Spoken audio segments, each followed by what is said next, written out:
हरे राम राम हरे हरे, हरे कृष्ण कृष्ण कृष्ण हरे हरे, हरे राम हरे हरे, कृष्ण कृष्ण हरे हरे, हरे हरे कृष्ण कृष्ण हरे हरे, हरे राम हरे हरे, हरे कृष्ण कृष्ण कृष्ण हरे हरे, हरे राम हरे हरे, हरे कृष्ण कृष्ण कृष्ण हरे हरे, हरे राम हरे हरे, हरे कृष्ण कृष्ण कृष्ण हरे हरे, हरे राम हरे हरे, हरे कृष्ण कृष्ण कृष्ण हरे हरे, हरे राम हरे हरे, हरे कृष्ण कृष्ण कृष्ण हरे हरे, हरे राम हरे हरे, हरे कृष्ण कृष्ण कृष्ण हरे हरे, हरे राम हरे हरे, हरे कृष्ण कृष्ण कृष्ण हरे हरे, हरे राम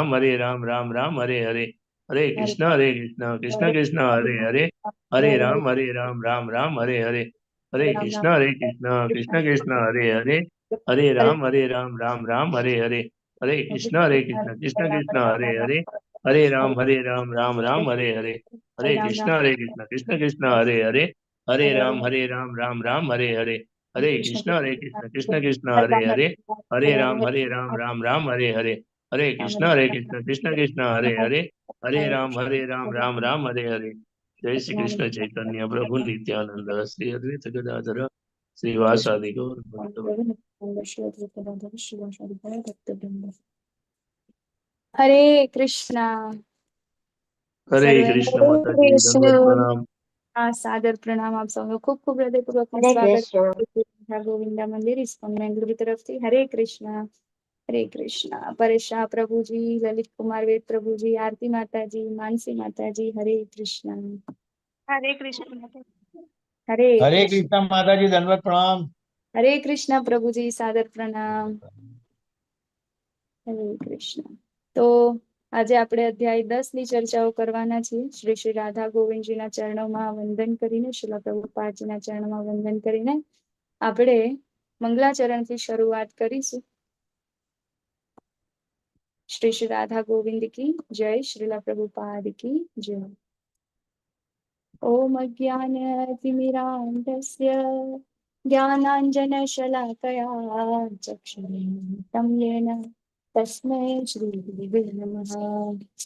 श्रीचैतन्यमनोभीष्टं स्थापितं येन भूतले स्वयं रूपं कदा मह्यं ददाति स्वपदान्तिकं।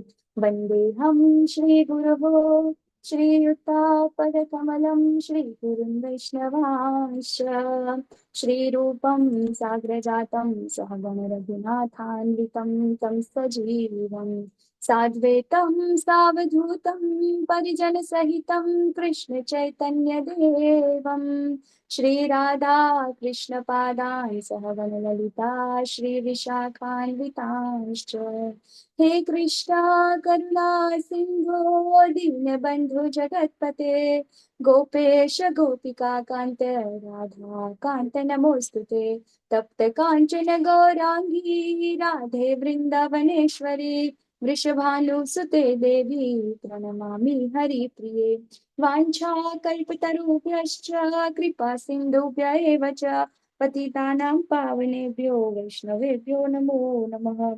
नमः ओं विष्णुपादाय कृष्णपृष्ठाय भूतले श्रीमते भक्तिवेदान्त स्वामिनीति नामिने। नमस्ते सरस्वते देवे गौरवाणी प्रचारिणे निर्विशेष शून्यवादी पाश्चात्य देशतारिणे। जय श्री कृष्ण चैतन्य प्रभु नित्यानंद श्री अद्वैत गदाधर श्रीवासादि गौर भक्त वृंद।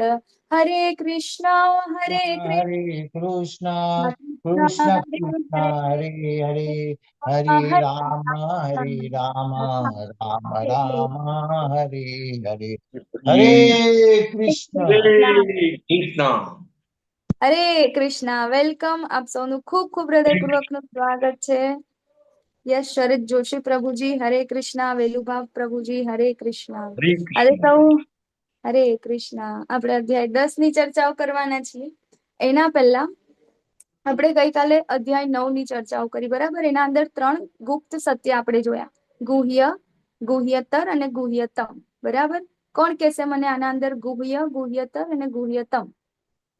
હરે કૃષ્ણ માતાજી. હરે કૃષ્ણ પરેશ પ્રભુજી. ગુહ્ય, હું કોણ છું? હમ તે છે હું શરીર નથી, આત્મા છું. પછી ભગવાન કોણ છે? પૂર્ણ પુરુષોત્તમ પરમેશ્વર છે. મારો જન્મ શા માટે થયો છે? દાસ બનવા માટે, કૃષ્ણના દાસ બનવા માટે. હરે કૃષ્ણ. થેન્ક યુ પ્રભુજી. બીજા કોઈને કેવું છે? હરે કૃષ્ણ. હરે કૃષ્ણ માતાજી. હેતલ માતાજી બોલો. ગુહ્યતર એટલે આપણો ભગવાન સાથેનો સંબંધ શું છે? અને ગુહ્ય એટલે હું કોણ? અને ગુહ્યતમ એનું મને આઈડિયા નથી, તમે મને જાણ કરશો? ઓકે, કઈ મારે વાંધો નોટ કરવાનું રહી ગયું છે. ઓકે ઓકે, ના ના કઈ વાંધો નહીં, નો પ્રોબ્લેમ માતાજી. બીજા કોઈને એડ કરવું છે? બોલો, બીજા કોઈને ટ્રાય કરવો છે, બોલવું છે? હરે કૃષ્ણ. ચાલો તો 3 મારો ગુપ્ત ભગવાન સત્ય. સાથેનો સંબંધ તો માતાજી આપણે ગુહ્યતમ છે ને એકચ્યુઅલી. હા પ્રભુજી, હા એ જ. હા હા, હવે હું બોલી રહી છું. તો હા ગઈકાલે આપણે અધ્યાય 9, ખૂબ ઇમ્પોર્ટન્ટ આપણને ભગવાને અધ્યાય છે, બરાબર ને? તો ભગવાન વિશેનું જે પરમ ગુહ્ય જ્ઞાન ગઈકાલે આપણે જયારે જોયું હતું એવી રીતે કે બહુ ઇમ્પોર્ટન્ટ છે અને ભગવાન બધાને નથી આપતા, બરાબર ને? જે ઇમ્પોર્ટન્ટ હોય ને એવા જ વ્યક્તિઓને આપે છે કે જે એમના ખાસ નજીક ના હોય. તો એના અંદર 3 ગુપ્ત સત્ય છે ને. લોકો ભગવદ્ ગીતા વાંચે છે આખી નાખી, પરંતુ એ ભગવદ્ ગીતાના 3 ગુપ્ત રહસ્યોને ના જાણે તો એ ભગવદ્ ગીતા વાંચી સમજી એ કઈ જ કામનું રહેતું નથી. તો 3 ગુપ્ત સત્ય છે: ગુહ્ય, ગુહ્યતર અને ગુહ્યતમ. ગુહ્ય શું છે? તો કે હું કોણ છું? હું શરીર નથી, આત્મા છું. જેવી રીતે આપણે ભગવદ્ ગીતાના 2જા અધ્યાયમાં શીખીએ છીએ, બરાબર? અને ગુહ્યતર કે આપણો ભગવાન સાથેનો સંબંધ શું છે, બરાબર? અને ગુહ્યતમ એટલે કે ભગવાન કોણ છે, બરાબર? સોરી, ગુહ્યતર માંગે એટલે કે માતાજી. ભગવાન કોણ છે. હા હા હા પ્રભુજી, હા માય મિસ્ટેક. હા ગુહ્યતર એટલે કે ભગવાન કોણ છે, જે આપણે 7મા અધ્યાયના અંદર જોયું. ભગવાન એમના વિશેની બધી વાત કરે છે કે ભગવાન કોણ છે. અને ગુહ્યતમ કે જે આપણે ગઈકાલે જોયું છેલ્લા શ્લોકના અંદર, બરાબર? મન્મનાભવ મદભક્તો મધ્યાજીમામ નમસ્કુરુ. શું છે કે તું મને નમસ્કાર કર, મારી પૂજા કર, બરાબર ને? તો તારું મન મારામાં લગાવ. કેમ? કારણ કે આપણો સંબંધ ભગવાન સાથેનો શું છે? તો આપણે કોને નમસ્કાર કોને કરીએ? આપણે આપણા જે સ્વામી હોય એમને કરીએ ને, બરાબર ને? તો નમસ્કાર કોણ કરે છે? જે દાસ હોય એ એના સ્વામીને નમસ્કાર કરે છે, એની પૂજા કરે છે. તો ગઈકાલે 9મા અધ્યાયમાં આપણે ગુહ્યતમ, બરાબર, કે ભગવાન સાથેનો આપણો જે સંબંધ છે એ આપણે જાણ્યો, બરાબર? તો ગુહ્ય એટલે હું શરીર નથી, આત્મા છું. ગુહ્યતર એટલે કે ભગવાન કોણ છે? તો ભગવાન કૃષ્ણ છે. અને પૂર્ણ પુરુષોત્તમ પરમેશ્વર ભગવાન કૃષ્ણ છે, બરાબર? કે બધું જ જેમના અંદરથી આવ્યું છે, સર્જન એમનામાંથી થયું છે. અને ત્રીજું કે આપણો એ ભગવાન કૃષ્ણ સાથેનો સંબંધ શું છે? તો આપણે શું છે? ભગવાનના નિત્ય દાસ છીએ, બરાબર? આપણે બીજું કઈ જ નથી. એટલા માટે જ આપણે જયારે મંદિરમાં એવી રીતે જઈએ તો આપણને કેમ સારું લાગે છે? કેમ ભગવદ્ ગીતાની, ભગવાનની લીલાઓ, ભગવાનની કથાઓ એ આપણને વારંવાર સાંભળવાનું ગમે છે? કેમ ભગવાનની વાતો કરવાનું આપણને ગમે છે? કેમ? કારણ કે આપણી આત્માનો સ્વભાવ છે, આપણી આત્માનો નિત્ય સ્વભાવ શું છે? ભગવાનની સેવા કરવાનો. એ ભગવાનના નિત્ય દાસ છે. જે ગઈકાલે આપણને ભગવાને કીધું, શું કીધું? કે મારી પૂજા કર, મને નમસ્કાર કર, અને તારું મન જે છે ને એ તું મારામાં લગાડ. અને આવું બધું કરીશું તો છેલ્લે શું મળશે આપણને? અલ્ટિમેટ શું પ્રાપ્ત થશે? ભગવાન એના અંદર જ કહે છે કે તું અંતે મને પ્રાપ્ત કરીશ. તો આપણો અલ્ટિમેટ ગોલ શું છે આપણી લાઈફનો? ભગવાનને પ્રાપ્ત કરવાનો ને. તો આ 3 વસ્તુ છે. આ 3 વસ્તુ જો આપણે સમજી જઈએ તો આપણે ભગવાનને પ્રાપ્ત કરી શકીએ, બરાબર? એક કે હું શરીર નથી, આત્મા છું. બીજું, ભગવાન કૃષ્ણ છે. તો આપણે આપણું મન ક્યાં લગાડવાનું છે? કેમ એવું કીધું છે કે હું પૂર્ણ પુરુષોત્તમ પરમેશ્વર ભગવાન કૃષ્ણ છે? કારણ કે જો આપણે મન ભગવાન કૃષ્ણમાં લગાવીશું તો જ આપણને મુક્તિ મળશે, તો જ આપણને ભગવાન મળશે. એના સિવાય આપણો કોઈ જ રસ્તો નથી. એટલા માટે આપણે કોના અંદર, આપણે કોને નમસ્કાર કરવાના છે? ભગવાન કૃષ્ણ અને ભગવાન રામને આપણે નમસ્કાર કરવાના છે. બીજી કોઈ પણ જગ્યાએ આપણે જયારે આવી રીતે બધું કરીશું, એમની ભક્તિ કરીશું, એકચ્યુઅલીમાં ભક્તિ જે વર્ડ જે છે ને, એ ભક્તિ માત્ર ને માત્ર ભગવાન કૃષ્ણ, ભગવાન રામ માટે યુઝ થાય છે, બરાબર? તો ભક્તિનો, કારણ કે ભક્તિનો અલ્ટિમેટ ગોલ શું છે? ભગવાનને પ્રાપ્ત કરવા, બરાબર? ભગવાન સાથેનો પ્રેમ આપણે કરવાનો છે, હે ને? તો આપણે જયારે બીજી બધી જગ્યાએ જઈશું ત્યારે આપણને એ બરાબર પોસિબલ જ નથી. જે આપણો લાઈફનો અલ્ટિમેટ ગોલ છે એ ભગવત પ્રાપ્તિ આપણને થવાનું નથી. એ માત્ર ને માત્ર ભગવાન કૃષ્ણ, અને અહીંયા આગળ ભગવાન ચોખ્ખું કે છે કે મને નમસ્કાર કર. મને ભગવાન એટલે શું કે છે? મને મતલબ ભગવાન કૃષ્ણને મને નમસ્કાર કર, બરાબર, બીજી કોઈ જગ્યાએ નહીં. અને જ્યારે આપણે આવું કરીશું તો આપણે ભગવાનને અવશ્ય પ્રાપ્ત કરીશું. તો એના માટેની આપણને ગઈકાલે એમને શું કીધું હતું કે તારા મનને મારામાં કેવી રીતે લગાડવાનું, તો એ પ્રોસેસ પણ આપણને કીધી હતી. તો આપણે ગઈકાલે ભોગ લગાવતા આપણે જોયું, બરાબર, માળા કરવાની છે ભગવાનની, હે ને, પછી શું કરવાનું છે? ભગવાનને નમસ્કાર કરવાના છે. નમસ્કાર કયો? પ્રણામ કરવાના છે. માતાજી હોય તો એ પાંચાંગ પ્રણામ કરે છે, પ્રભુજી હોય તે દંડવત પ્રણામ કરે છે, બરાબર. એવી રીતે આપણે એમને પ્રણામ કરવાના છે. આપણે મંદિરની સેવાઓ, મંદિર જવાનું છે. આપણા ઘરે હોય, બરાબર ને, લાલજી હોય, ગોપાલજી હોય તો આપણે એમની સેવા કરીએ, માર્જનમ કરીએ. આ બધી વસ્તુ જ્યારે આપણે કરીશું ભગવાનના પ્રીત્યાર્થે, ભગવાનની સેવા જ્યારે આપણે કરીશું તો શું થશે? આપણને ભગવાન અવશ્ય પ્રાપ્ત થશે. ઇવન વૃંદાવનના અંદર આપણે જોઈએ કે ભગવાનના ઉત્તમ ભક્ત કોણ છે? ભગવાનના ઉત્તમ ભક્ત કોણ? બોલો, સૌથી શ્રેષ્ઠ ભક્ત કોણ ભગવાનના? મીરાબાઈ, નરસિંહ મહેતા, મીરાબાઈ, નારદ મુનિ, નારદજી, પછી પ્રભુપાદ, ગોપીજી, ઓકે, ગોપી, બરાબર ને. વૃંદાવનના જે ગોપી જે છે, બરાબર ને, બધી હનુમાનજી. જગ્યાએ ભાગવત, હનુમાનજી, સેવાન, બરાબર ને.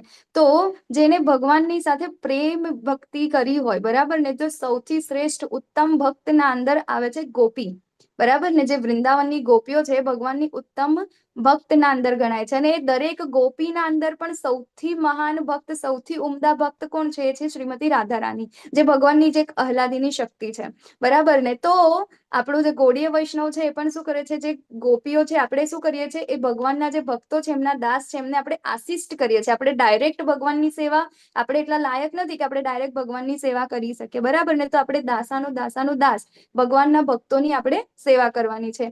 તો અહીંયા આગળ છે કે ભગવાનની ભક્તિ તો એ લોકો પ્રેમ ભક્તિ કરતા હતા ને. ભગવાનની ગોપીઓ શું કરતા હતા? તો શું કરતા હતા? આખો દિવસ એ લોકો બી ઘરે કામ કરતા હતા, એમનું પણ પરિવાર હતું. આખો દિવસ એમને પણ શું કહે, માખણ બનાવવાનું હોય, જમવાનું બનાવવાનું હોય, ગાય ધોવાની હોય, ઘરનું કામ કરવાનું હોય. પરંતુ એ લોકોના ચિંતનના અંદર 24 કલાક કોણ ચાલતા હતા? ભગવાન કૃષ્ણ. કે આજે કૃષ્ણ આજે આ વનના અંદર ગયા હશે, ગાયો ચરાવવા ગયા હશે, તો એમના પગમાં કોઈ કાંટો વાગતો હશે, તો કોઈ કાંકર વાગતી હશે, તો બરાબર શું કરતા હશે? એમને અત્યારે જમ્યા હશે કે નહીં જમ્યા હશે? એ શું કેવું હશે? બરાબર ને. મતલબ કે ભગવાનની જેટલી પણ લીલાઓ છે ને, એ લીલાઓનું એ સ્મરણ કરતા હોય છે, બરાબર. તો વૃંદાવનની ગોપીઓ છે એ શું છે? ભગવાનનું સ્મરણ, ભગવાનને યાદ કરે છે. તો આ પ્રેમ છે. તો આપણે પણ ભગવાન સાથેના પ્રેમને વિકસાવવાનો છે, બરાબર ને. તો અહીં આગળ આપણે છે, તમારે મને જવાબ આપવાનો છે. તમને સ્ક્રીન ઉપર જોવાઈ રહ્યું છે વિભૂતિ યોગ, બરાબર. 10મા અધ્યાયનું નામ છે વિભૂતિ યોગ. અત્યારે મેં તમને કીધું એ રસ્તા ઉપર આગળ વધવા માટે આપણે આ વિભૂતિ યોગને આજે સમજવાનો છે. તો વિભૂતિ એટલે શું? તમારે મને કહેવાનું છે. વિભૂતિ હરે એટલે કૃષ્ણ. હરે કૃષ્ણ હરે. પ્રભુજી. ઐશ્વર્ય માતાજી. ભગવાનનું ઐશ્વર્ય. હા. પેલું પછી કહેવાય ને કે આપણે જેને ભજતા, આપણે જેને પ્રેમ કરતા હોય એના વિશે જાણકારી મેળવવી જરૂરી છે. તો જ આપણે એને સતત એનું ચિંતન કરતા રહીએ. તો આપણે ભગવાનનું જે ઈશ્વર્ય જાણ્યા કરીએ, એમની લીલાઓ જાણીએ, તો આપણે સતત એના ચિંતનમાં પરોવાઈ રહીએ. હરી બોલ. થેન્ક યુ પ્રભુજી. બીજા કોઈને ટ્રાય કરવો છે, કહેવું છે? વિભૂતિ એટલે શું? દિનેશ પ્રભુજી. હરે કૃષ્ણ. હરે કૃષ્ણ.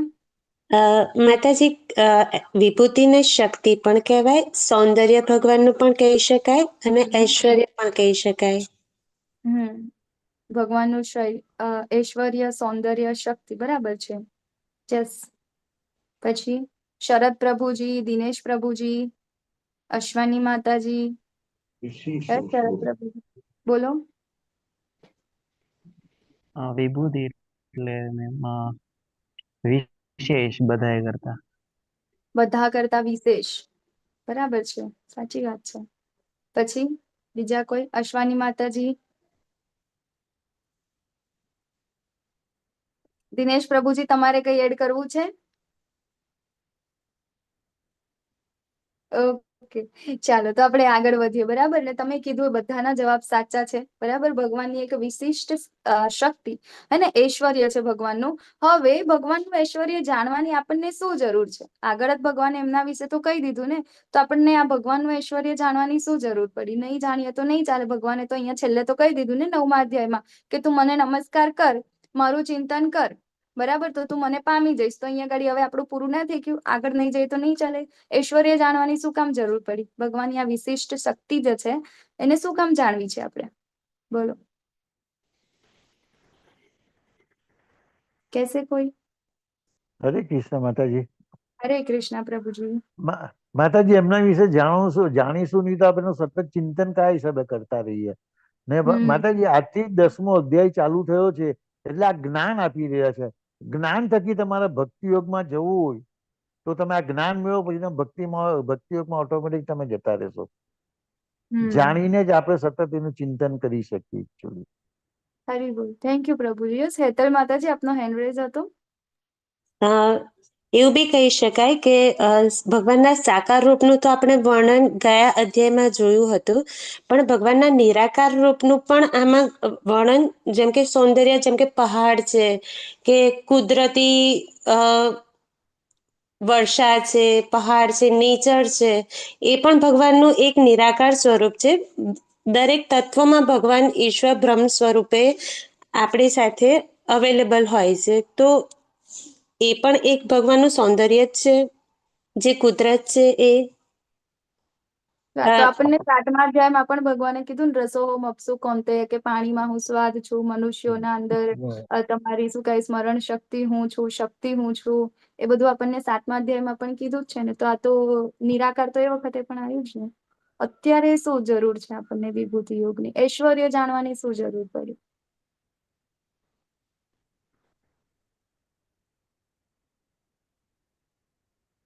યસ, તમે કીધું એ પણ સાચું જ છે, બરાબર જ છે.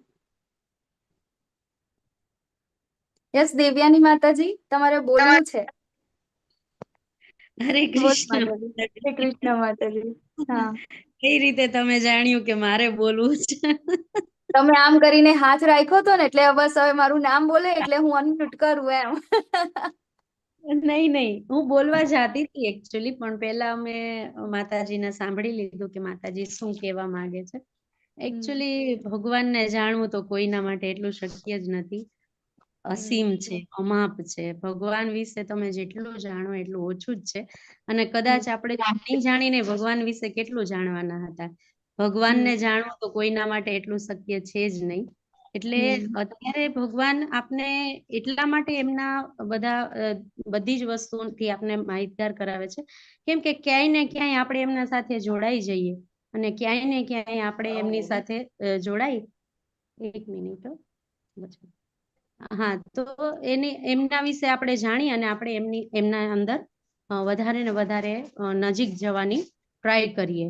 એટલા માટે ભગવાન આપને કોઈ ને કોઈ ડિફરન્ટ ટાઈપની બધી એમની શક્તિથી વાકેફ કરે છે, કે ક્યાંય ને ક્યાંય આપણે એમના સાથે જોડાઈએ. હરે કૃષ્ણ માતાજી. હરે કૃષ્ણ. થેન્ક યુ માતાજી. તો તમે બધાએ કીધું, બધાના સાચા છે આન્સર, બરાબર. આપણે એક ભૌતિક ઉદાહરણ લઈએ, હે ને, કે આપણે કોઈ છોકરી માટે, મતલબ કે કોઈ કન્યા માટે વરને જોવા જવાના છે, બરાબર. હવે વરને જોવા ગયા તો ત્યાં આગળ સૌથી પહેલા તો એની સાથે વાત, કે શું કે પહેલા વાત આવે ને, તો આપણે કહીએ કે ભાઈ કેવું છે, તો કે હા, જો છોકરો દેખાવડો છે, એને શું કહે કોઈ વ્યસન નથી, એનો સ્વભાવ સારો છે, બધા સાથે મેળાવડો છે, મળી જાય છે, બધું સારી રીતે રહે છે, બરાબર ને. આ બધું ઓકે થઈ ગયું. પછી છેલ્લે શું કે છે કે એની પાસે છે ને આટલા વીઘા જમીન છે, આટલા બંગલા છે, આટલી ગાડી છે, આવું છે. તો એનું ઐશ્વર્ય, બરાબર ને. તો જયારે આ વસ્તુ લાસ્ટમાં આવે છે ને, ત્યારે કન્યા તરફથી એકદમ હા, કે હા ભાઈ અમારે કરવું છે, બરાબર ને. તો એ થઈ ગયું. કેમ? કારણ કે આપણે જે ભૌતિક પ્રકૃતિના લોકો છે, તો ભૌતિક પ્રકૃતિના લોકો કોને નમસ્કાર કરે? કે જેની પાસે ઐશ્વર્ય હોય, બરાબર ને. તો એ ઐશ્વર્યની સામે આપણે નમસ્કાર કરીએ છીએ. એકચ્યુઅલમાં એવું છે. તો આ જે આજે ભગવાન આપણને જે વિભૂતિ કહેવાના છે, એમની જે શક્તિઓ, જેમનું ઐશ્વર્ય કહેવાના છે, એ ઐશ્વર્ય એ આપણા માટે છે. એકચ્યુઅલમાં અર્જુનજીને કહે છે, પરંતુ અર્જુનજી તો અત્યારે બીજા શ્લોકના અંદર આવશે આગળ, કે અર્જુનજી તો આ બધી વસ્તુ જાણે છે, બરાબર. તો અર્જુનજી તો ભગવાનના ભક્ત છે, એટલે જ ગઈકાલે એમને કીધું હતું ને, કીધું તો મારો પ્રિય સખા છે, બરાબર ને? તો આપણા માટે, કારણ કે આપણે કેવા છે, ભૌતિક વ્યક્તિઓ છે, તો ભૌતિક વ્યક્તિઓને આવી જ રીતે કે કોઈ શું કહે ઐશ્વર્ય હોય ને તો ત્યાં આપણને એટ્રેક્શન વધારે થાય, હે ને, એટ્રેક્ટિવ લાગે એ વસ્તુ. તો જ્યારે એટ્રેક્શન થશે ત્યારે આપણને એના અંદર રુચિ વધશે. જે રીતે પરેશ પ્રભુજીએ કીધું હતું એવી રીતે કે ભગવાનના અંદર આપણે એમનું ચિંતન કરવું હશે તો આપણને એના અંદર એમની રુચિ વધશે, પ્રેમ કરવામાં આપણને ઈઝી રહેશે. યસ પરેશ પ્રભુજી, આપનો હેન્ડ રેઝ છે. પ્રભુજી તમે હરે મ્યુટ કૃષ્ણ. છો. હા, હરે કૃષ્ણ માતાજી. આ હરે જે કૃષ્ણ. ભગવાનની જે વિભૂતિ જે છે, ઈશ્વર છે, તો માતાજી આપણે નિરાકાર કહી શકીએ એમને? નિરાકાર તો ભગવાન નદીમાં હું ગંગા છું, તો માં ગંગાના આપણે નિરાકાર ક્યાંથી કહી શકવાના હતા? ના જો નિરાકાર જે છે ને એ ભગવાનનું એક પાસું છે, જે આપણને 7મા અધ્યાયના અંદર પણ ભગવાને કીધું છે કે પાણીના અંદર હું સ્વાદ છું. બરાબર? સાચું. સ્વાદનો કોઈ આકાર ખરો નથી. ના. બરાબર? માણસોના અંદર સામર્થ્ય છું, તો સામર્થ્યનો કોઈ આકાર ખરો નહીં. બરાબર ને? તો એ છે ભગવાનનું એક પાસું છે. પણ ઘણા બધા લોકો ભગવાનને નિરાકાર જ સમજે છે કે ના, ભગવાન એક એનર્જી છે. બટ એનર્જી એ ભગવાનનું એક સ્વરૂપ છે. જે રીતે આપણે ભગવાનને 3 સ્ટેજના અંદર આપણે જોઈએ છે. બરાબર? કયા કયા? બ્રહ્મ, પરમાત્મા અને ભગવાન. પરમાત્મા ને તો ભગવાન. લોકો શું કરે છે કે બ્રહ્મ એટલે કે ભગવાન એક એનર્જી છે, એ લોકો એ નિરાકારને માને છે. બટ નિરાકાર ભગવાનનું એક પાસું છે. એવું નથી કે નિરાકાર એ આવે છે ક્યાંથી, એ ભગવાન પાસેથી જ આવે છે. એટલે આપણે એવું ના કહી શકીએ કે નિરાકાર એટલે ભગવાન નથી. ભગવાનનું જ એક પાસું છે, ભગવાનની એક શક્તિ છે. બરાબર? પરંતુ ઓરિજિનલ ભગવાન તો સાકાર રૂપમાં છે. બરાબર? તો આપણે જોઈએ વિભૂતિ યોગ, હે ને? તો ઐશ્વર્ય આપણને એટ્રેક્ટ કરવા માટે, હે ને, કે આની પાસે આટલું ઐશ્વર્ય છે તો આપણને એના પ્રત્યે પ્રેમ થાય જ. બરાબર ને? કેમ? કારણ કે આપણને ઐશ્વર્ય ગમતું હોય, હે ને? આપણને કોને ના ગમે? કોઈને શું કહેવાય, સારી એવી 4 વ્હીલર હોય, બરાબર, રોલ્સ રોય હોય, ઓડી હોય, એ કોને ના ગમે? અને કોઈની પાસે શું કહેવાય, પેલી 3 વ્હીલર રિક્ષા હોય કે ખટારો હોય, કોને બેમાંથી શું ગમે વધારે? હે ને? કોઈ કન્યા માટે કોઈ વરને જોવા ગયા હોય તો એવું કે એની પાસે 4 રિક્ષા છે અને બીજા પાસે ને એવું કે ના, એની પાસે તો શું કહે, એક રોલ્સ રોય છે ને એક વેગેનાર ના બધું છે. બરાબર ને? તો એ કોની પાસે પરણવા જશે? રોલ્સ રોય વાળા પાસે જ જશે ને. અને તો આ એટ્રેક્શન છે. ભૌતિક પ્રકૃતિના લોકો જે આપણે છે એના માટે જે ઐશ્વર્ય છે એ શું છે? એટ્રેક્શન છે. એટલા માટે ભગવાન, હવે આપણને ભગવાને કીધું છે કે તારે આસક્તિ મારામાં લગાવ. બરાબર ને? આસક્તિ આપણે છોડી શકતા નથી. એ આસક્તિ આપણી પાસે રહેવાની છે. તો આપણે ભૌતિક વસ્તુઓના અંદર આસક્તિ કરીએ એના કરતા સારું છે કે આપણે ભગવાનમાં આસક્તિ લગાડવાની છે. તો આપણે ભગવાન પ્રત્યે આસક્ત થઈએ ને, એટલા માટે આપણને ભગવાન આ વિભૂતિ યોગ આપે છે. એટલા માટે એમનું ઐશ્વર્યનું આપણને અહીંયા આગળ વર્ણન કરે છે. ઇવન પ્રભુપાદ પણ શું કહે છે કે આપણે આસક્તિ છોડવાની, આસક્તિ છોડવાની. આસક્તિ છૂટી નથી શકતી, પરંતુ આપણે એને યોગ્ય જગ્યાએ યુઝ કરવાની છે. બરાબર ને? તો આપણો સ્વભાવ છે, આસક્તિ આપણને થવાની છે, પણ એને આપણે ક્યાં? ભગવાનમાં લગાડવાની છે. ભગવાનમાં લગાડીશું તો જ આપણો લાઈફનો જે ઉદ્દેશ્ય છે પૂર્ણ થશે. તો અહીંયા ગાડી છે વિભૂતિ યોગ, પરમેશ્વરનું ઐશ્વર્ય. તો ઐશ્વર્ય ભગવાનનું કેવું છે? તો એક આ તમને જે ફોટો દેખાય છે ને એના પરથી એક માત્ર ઝલક પરથી આપણને ખબર પડે કે આ દ્વારિકા નગરી છે. દ્વારિકા નગરીના અંદર ભગવાન કૃષ્ણ અને બલરામ જે છે મસ્ત રીતે વાતો કરે છે અને ઉપરથી નારદ મુનિ લેન્ડ થાય છે શુમ કરીને. બરાબર ને? ત્યાંથી લેન્ડ થાય છે. તો ત્યાં શું કહેવાય, જોવે છે નારદ મુનિ, હે ને, કે ભગવાનની દ્વારિકા નગરી છે, કે બહુ વખાણ થાય છે દ્વારિકા નગરીના. કેમ? કારણ કે હવે નારદ મુનિ તો બધી જગ્યાએ, બધા પ્લાનેટ પર ફરે છે ને, તો એ તો કે સ્વર્ગના સૌથી ઐશ્વર્ય તો બધું ક્યાં હોય? સ્વર્ગમાં હોય. પરંતુ સ્વર્ગના દેવતાઓ પણ દ્વારિકા નગરીના વખાણ કરે છે અને એ લોકો એવું કહે છે કે ભાઈ સ્વર્ગના અંદર જેટલું ઐશ્વર્ય છે ને તે દ્વારિકા નગરી આગળ ને તો કંઈ જ નથી. બરાબર? શૂન્ય માત્ર બી નથી. તો નારદ મુનિને થાય છે કે ચાલો ને આપણે દ્વારિકા નગરીની સૈર કરી આવીએ, ફરતા આવીએ. બરાબર? આપણાને ક્યાં ટિકિટ લાગે છે? આપણે ક્યાં વિઝાની જરૂર પડે? એટલે એ તો જાય છે ત્યાં આગળ. તો જોવે છે દ્વારિકા નગરીના અંદર ભગવાનની કેટલી રાણીઓ હતી? બોલો, ભગવાન કૃષ્ણની કેટલી રાણી હતી? 16,000. 16,108. હરી બોલ. બરાબર? 16,108 રાણીના 16,108 મહેલ હતા અલગ અલગ. બરાબર? દરેક રાણીને 10 પુત્ર ને 1 પુત્રી. બરાબર? દરેકની દાસીઓ અલગ. બરાબર? અને બધા જોવે છે તો એક મહેલના અંદર જાય છે તો એક બાજુ ભગવાન એમની રાણી સાથે સારી એવી લીલાઓ કરી રહ્યા છે ને, સારી રીતે વાતો કરી રહ્યા છે. બહાર જોવે છે તો મોટું વિશાળ ગાર્ડન છે, ત્યાં એમના બાળકો સાથે રમી રહ્યા છે. ઘણી બધી જગ્યાએ બીજા બધા લોકો સાથે ચર્ચા કરી રહ્યા છે. તો બધી જ જગ્યાએ બધાના અલગ અલગ કૃષ્ણ છે અને અલગ અલગ ભવ્યાથી ભવ્ય કેટલા બધા મહેલો છે. આ તો ખાલી એમના પરિવારની વાત થઈ. પાછું દ્વારિકા નગરીના અંદર ગામના લોકો તો અલગ. બરાબર? એ લોકોને કોઈ દુઃખ નતું. ત્યાં, બરાબર ને? તો જેવું સુખ આમને હતું એવું ત્યાં પણ હતું. તો તમે વિચાર કરો કે દ્વારિકા નગરીનું ઐશ્વર્ય કેવું હશે. અને તો આ તો ખાલી ભગવાનની એક દ્વારિકા નગરીની ઝલક છે. તો ભગવાને તો આપણને આગળ પણ કહી દીધું છે કે આ બધું જ મારામાંથી ઉત્પન્ન થયું છે. તો ભગવાન તો સમસ્ત બ્રહ્માંડના સ્વામી છે, બરાબર ને? તો આપણે અધ્યાય 10 ને ટોટલ 4 વિભાગમાં વિભાજિત કર્યું છે. કૃષ્ણ અજાણ્યા છે અને બધાના સ્ત્રોત છે. શુદ્ધ ભક્તિ, ભગવદ્ ગીતાનો સાર. ભગવદ્ ગીતા આપણે ભણી જઈએ, વાંચી લઈએ અને છેલ્લે આપણે ભક્તિ કરવાનું ના શીખીએ તો એ કોઈ મતલબ નથી. કારણ કે ભગવદ્ ગીતાનો સાર છે ભગવાનની ભક્તિ. અને અર્જુનનું કૃષ્ણનું સર્વોચ્ચ પદ સ્વીકારે છે અને કૃષ્ણ તેમની વિભૂતિઓનું વર્ણન કરે છે. ચાલો, તો અહીંયા ગાડી કે છે ભગવાન શું કે છે? અત્યારે 9મા અધ્યાયથી કન્ટિન્યુ કરે છે કે ભાઈ તારે મારામાં મન લગાડવાનું છે, મને નમસ્કાર કરવાના છે, મારી પૂજા કરવાની છે, બરાબર? તો શું કહેવાય, એનાથી તું મને પ્રાપ્ત કરીશ. પરંતુ હવે અહીંયા ગાડી અર્જુનજીને તો કે છે, પરંતુ ફરીથી આપણો વિચાર શું કે આ ભૌતિક લોકો છે, ભૌતિક લોકો કઈ રીતે આ કરી શકશે? કે કહી તો દીધું, પરંતુ એ લોકોને તો આશક્તિ છે, હે ને? તો એ આશક્તિ બતાવવા માટે ભગવાને અહીંયા ગાડી એમની વિભૂતિઓનું વર્ણન કર્યું. કે છે કે તું સાંભળ, મારો પ્રિય સખા છે. શું કે છે? પ્રિય માણાય, બરાબર ને? ભગવાનનો પ્રિય સખા છે. અહીંયા ગાડીથી આપણને અર્જુનજી વિશે એ ખબર પડે છે કે અર્જુનજી આપણા જેવા ભૌતિક નથી. એમને આ ભૌતિક ઐશ્વર્ય વિશે જાણવાની જરૂર નથી. કેમ? કારણ કે ભગવાનના પ્રિય કોણ છે આપણને ખબર છે. ભગવાન કોઈની સાથે દ્વેષ પણ નથી કરતા, પરંતુ એમના ભક્ત હોય એમના માટે પ્રિય હોય છે. અને ભક્ત કોણ બની શકે? જેને ઐશ્વર્યોથી કોઈ લેવા દેવા હોતા નથી. અને ભગવાન કોણ છે એ ખબર છે, બરાબર ને? તો અહીંયા ગાડી અર્જુનજી ભક્ત છે, એટલા માટે ભગવાન શું કે છે? તું તો મારો પ્રિય માણાય, મારો પ્રિય સખા છે. તેથી હું તારા હિતાર્થે એવું જ્ઞાન પ્રદાન કરીશ કે મેં અગાઉ સમજાવેલા જ્ઞાનથી શ્રેષ્ઠ હશે, બરાબર ને? તો આ ફોટો આપણને દેખાય છે, એમાં તમને શું લાગે છે? શું કઈ સ્ટોરી હશે? ભગવાનની કઈ લીલા છે? બોલો. હરે કૃષ્ણ માતાજી. હરે અર્જુન કૃષ્ણ. જ દુર્યોધન બંને છે. આ જે પેલા કુરુક્ષેત્ર મેદાનમાં જ્યારે યુદ્ધ થવાનું હતું એની આગલી રાતનું સીન છે.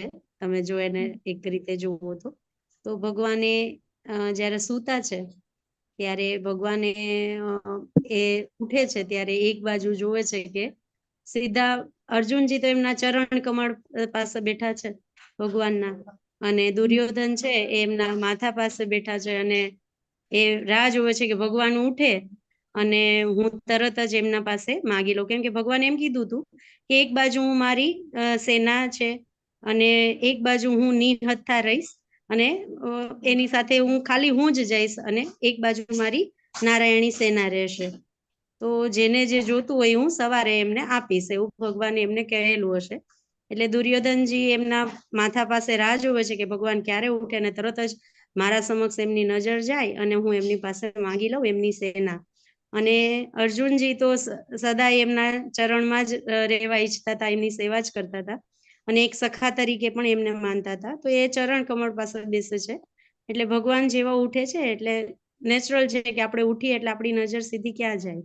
તો આપણા પગ સામે, સીધી સામે જ નજર જાય. તો ભગવાનની નજર અર્જુનજી તરફ જાય છે, અને ભગવાન કે છે કે હું પેલા મારી નજર અર્જુન પર ગઈ છે, તો અર્જુનને એ મૂકો આપે છે કે તમારે તું જે માગે હું તને આપીશ.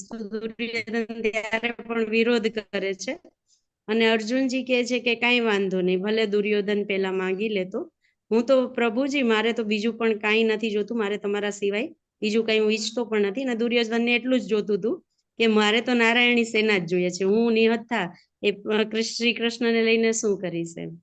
એટલે એ સીન અત્યારે અહીંયા આગળ નજરમાં આવે છે. હરે કૃષ્ણ. હરે કૃષ્ણ. થેન્ક યુ માતાજી. બરાબર, તો માતાજી આપણને કહી દીધું છે, હે ને? તો અહીંયા ગાડી કૃષ્ણ ભગવાન કોની પાસે? તો એ લોકોને કે છે, હે ને, કે યુદ્ધના અંદર હું આવીશ ખરો, પણ કેવી રીતે આવીશ? નિશસ્ત્ર આવીશ, હું શસ્ત્ર નહીં ઉપાડું. અને બે ઓપ્શન છે એમની પાસે. મારી પાસે જે પહેલું આવશે, બંનેમાંથી જે મારી પાસે માંગશે એને આપીશ. એક મારી નારાયણી સેના, બરાબર, કે જે અજય છે, કોઈની સામે હારી નથી અત્યાર સુધી, હે ને? અજય છે, તો એવી નારાયણી સેના છે. ને એક બાજુ હું છું કે જે નિશસ્ત્ર છું, હું કોઈ શસ્ત્ર ઉપાડવાનો નથી. તો મારી પાસે જે પહેલા આવીને જે માંગશે એ હું એમને આપીશ, બરાબર ને? તો ત્યાં આગળ જે માતાજીએ કીધું એવી રીતે દુર્યોધન તો મસ્ત સિંહાસન પર બેસી જાય છે ત્યાં એમના માથાની પાસે, કે હવે ઉઠે એટલે તૈયારીમાં કહું કે ચાલો હું આવી ગયો છું, પેલા મને નારાયણી સેના આપી દો. પરંતુ અર્જુનજી, હે ને, ત્યાં આગળ આસનો હતા બધા, બીજું બેસવાનું હતું, પરંતુ એમને ખબર હતી. અહીંયા આપણને ખબર પડે છે કે અર્જુનજી એ ભગવાનના દાસ છે, બરાબર, ભક્ત છે, એટલા માટે એમના ચરણમાં બેસે છે અને પહેલી નજર એમની ત્યાં પડે છે. તો પણ હવે અર્જુનજીને શું જોઈતું હતું? એમને તો ખબર હતી કે મારે તો ભગવાન જોઈએ છે, કૃષ્ણ જોઈએ છે, ભલે નિશસ્ત્ર તો નિશસ્ત્ર. અને પેલાને શું જોઈતું હતું? દુર્યોધનને એમને નારાયણી સેના જોઈતી હતી, બરાબર. પરંતુ આપણે ભૌતિક રીતે જોવા જઈએ તો એના અંદર ભલે અર્જુનજી જીત્યા, પરંતુ મનનું કોનું થયું? જેને જે ઈચ્છા કરી હતી એ જ એને મળ્યું, બરાબર. દુર્યોધનની ઈચ્છા હતી મને નારાયણી સેના મળે અને અર્જુનજીની ઈચ્છા હતી કે મને ભગવાન મળે, બરાબર ને. તો અહીંયા ગાડી ભગવાને ગઈકાલે આપણને કીધું કે હું કોઈના પ્રત્યે દ્વેષ કરતો નથી, કોઈની સાથે પક્ષપાત કરતો નથી, બરાબર ને. તો અહીંયા ગાડી આપણને એ વસ્તુ દેખાય છે, ભલે દુર્યોધનની સાથે એને કરવાનું છે, યુદ્ધ કરવાનું છે. એના પહેલા ભગવાન જયારે શાંતિનો સંદેશ લઈને ગયા હતા ત્યારે એમને સાંકળથી પણ બાંધ્યા હતા, પરંતુ ભગવાને અહીંયા ગાડી એમની પાસે કોઈ હજી પણ પક્ષપાત કર્યો નથી. એના મનમાં ઈચ્છા હતી એ ભગવાને પૂર્ણ કરી કે નારાયણી સેના જોઈએ છે ને, ચલ નારાયણી સેના, બરાબર ને. તો અહીંયા ગાડી આપણને ભગવાનનો એ વાળો સ્વભાવ પણ આપણને જોવા મળે છે કે ભગવાને ક્યારે પક્ષપાત નથી કરતા. અને અહીંયા ગાડી ભગવાનની સાથે જે ભક્ત જે છે, ભક્તને ભગવાનની શક્તિઓમાં કોઈ જ ઇન્ટરેસ્ટ નથી. તો શક્તિ શું છે? ભગવાનની નારાયણી સેના એ ભગવાનની શક્તિ છે, બરાબર. પરંતુ જે ભક્ત હોય છે ભગવાનની શક્તિના અંદર કોઈ ઇન્ટરેસ્ટ હોતો નથી. એને તો માત્ર ને માત્ર ભગવાનથી મતલબ હોય છે, બરાબર. આપણે શું કરીએ છીએ? ઓમ જય જગદીશ હરે, સુખ સંપત્તિ ઘર આવે, હે ને. તો આપણે ભગવાનનું શું કરીએ છીએ? પૂજા પણ કરીએ છીએ, પણ સામે માંગીએ છીએ શું? ભગવાનની શક્તિ. ભગવાનને નથી માંગતા ભગવાન તમારી ભક્તિ આપો, એવું આપણે નથી કરતા, પરંતુ આપણે સુખ સંપત્તિ ઘરે આવે, હે ને, કષ્ટ મિષ્ટે તનકા, હા. તો આપણે આ માંગીએ છીએ. તો આપણને ભગવાનની શક્તિમાં ઇન્ટરેસ્ટ છે, તો આપણે ભક્ત કહેવાના લાયક નથી જો આપણને ભગવાનની શક્તિમાં ઇન્ટરેસ્ટ હોય તો, બરાબર. પણ તમે લોકો તો બધા ભક્ત છો ભગવાનના, હે ને. એટલા માટે જ આપણે રોજ સાંજે આટલા ભગવદ્ ગીતાના ક્લાસ ચાલે છે, 1 કલાક શું મળે છે?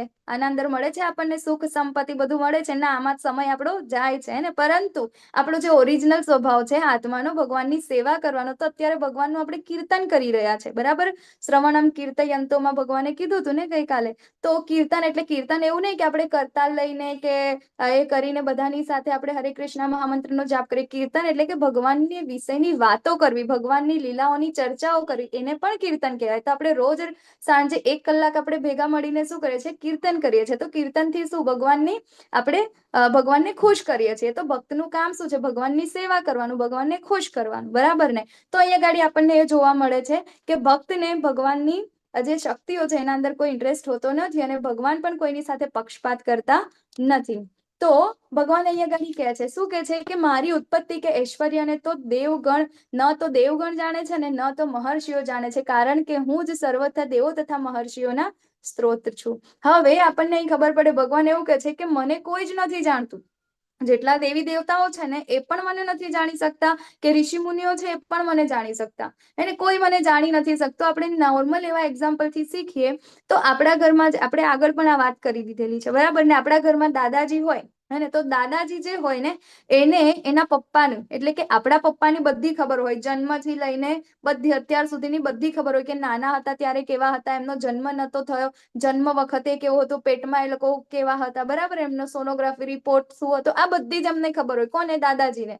પરંતુ પપ્પાને દાદાજી વિશે આ ના ખબર હોય, બરાબર. ઇવન આપણને આપણી પણ બધી જ ખબર દાદાજીને ખબર હોય, પરંતુ આપણને દાદાજી વિશે ક્યાંથી ખબર હોય? જ્યારથી આપણે આવ્યા છે, જ્યારથી મોટા થયા છે, જેટલું એમના વિશેથી સાંભળ્યું છે એટલી જ ખબર છે. પરંતુ એના પહેલાનું કે બાળપણમાં કેવા હતા, એ જન્મ વખતે કેવા હતા, બરાબર, એ બધી જ વસ્તુ આપણને ખબર પડતી નથી. આપણે એ નથી જાણી શકતા. કેમ?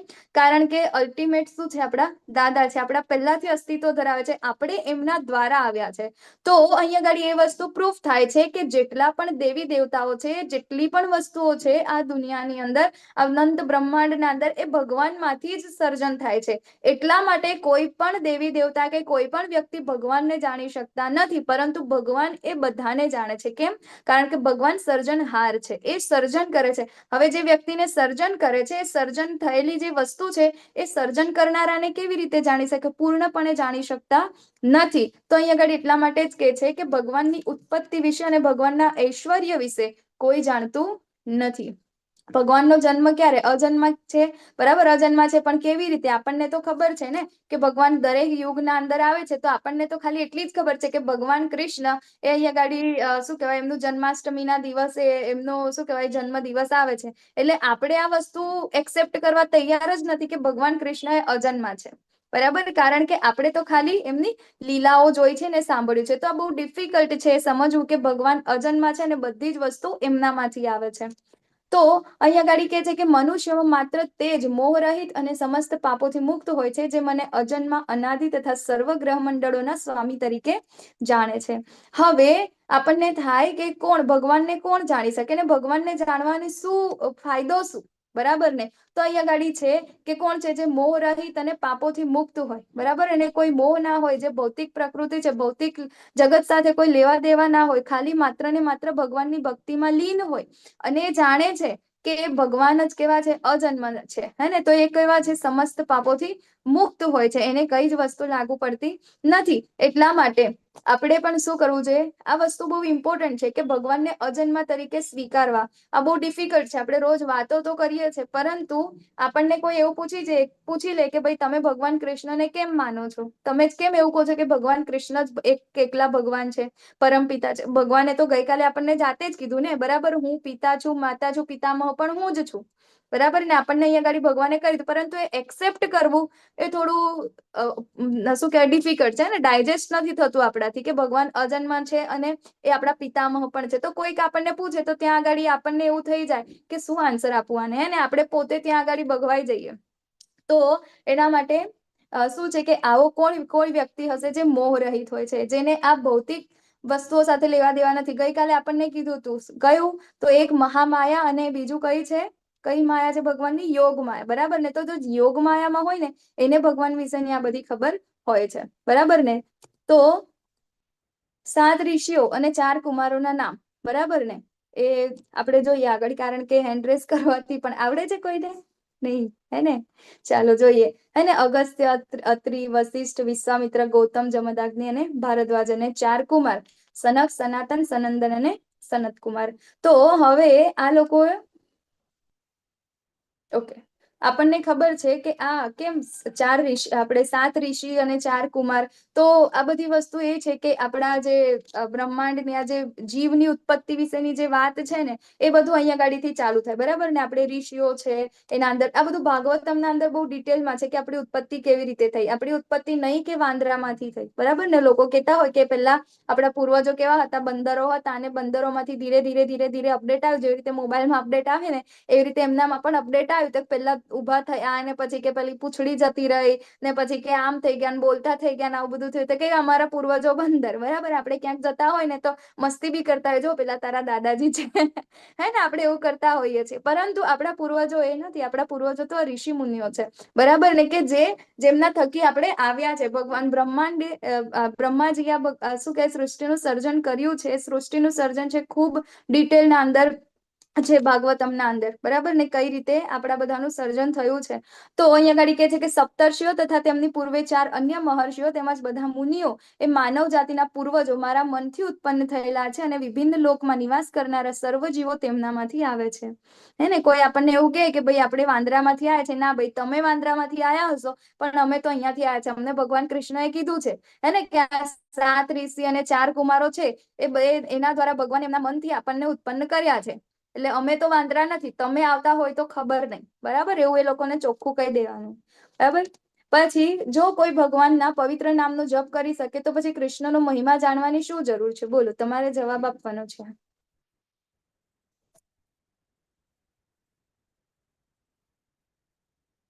જો ભગવાનના પવિત્ર નામનો જપ કરી શકે તો કૃષ્ણની મહિમા જાણવાની શું જરૂર છે? એકચ્યુઅલમાં આપણે આની આગળ ચર્ચા કરી દીધી, બરાબર? ભગવાન પ્રત્યે આપણે આસક્તિ કેળવવાની છે, તો જ આપણું જે નામ જાપના અંદર આપણું જે મન જે છે એ લાગશે અને ભાગશે નહીં, હે ને? તો જે મનુષ્ય મારા ઐશ્વર્ય તથા યોગ વિશે ખરેખર દ્રઢ વિશ્વાસ ધરાવે છે, તે મારી અનન્ય ભક્તિમાં સંલગ્ન થાય છે. આ વિશે લેશ માત્ર શંકા નથી. તો આપણી આસક્તિ છે એ ભગવાન વિશે આપણી વધશે, ભગવાનના અંદર આપણો પ્રેમ વધશે, બરાબર ને? તો આપણે જે આપણી ભક્તિ જે છે અનન્ય ભક્તિ, બીજા કોઈની નહીં, હે ને, તો એના અંદર આપણે સંલગ્ન થઈશું. કોઈ આપણને એવું કહે, અત્યારે આપણને છે કે આપણા તો કેટલા બધા દેવી દેવતાઓ છે, પરંતુ અહીંયા ગાડી ભગવાન કહે છે કે હું જ બીજ પ્રદ પિતા છું, પિતા છું, માતા છું, પિતામહ છું.